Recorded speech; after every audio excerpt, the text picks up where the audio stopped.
Здравейте! Една тема, която много често срещаме като въпрос в социалните мрежи е: горят ли сградите от масивна дървесина? Както всяка една сграда, и сградите от масивна дървесина могат да горят. Пожара не жали. Виждали сме да горят блокове, виждали сме да горят халета, разбира се, една дървена къща би горяла.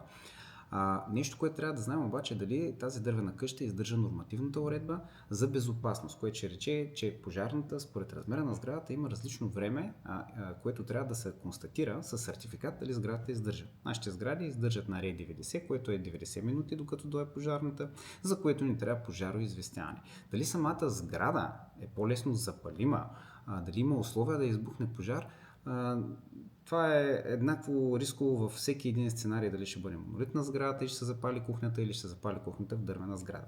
Нещо, което трябва да знаем, искам да се акцентираме, че дървесината, ако има масивен пожар, като конструкция на сградата, тя трябва да издържи сградата да не направи колапс върху нас.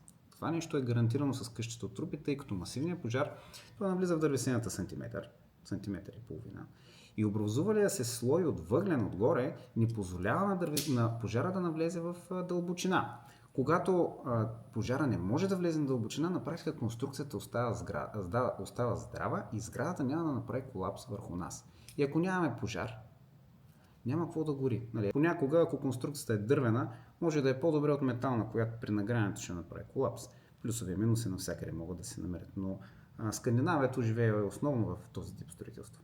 Дали е безопасно, дали вече има 80 метрови сгради в Европа, в Германия, в Австрия. Ами да, има ги от дървесина. Така че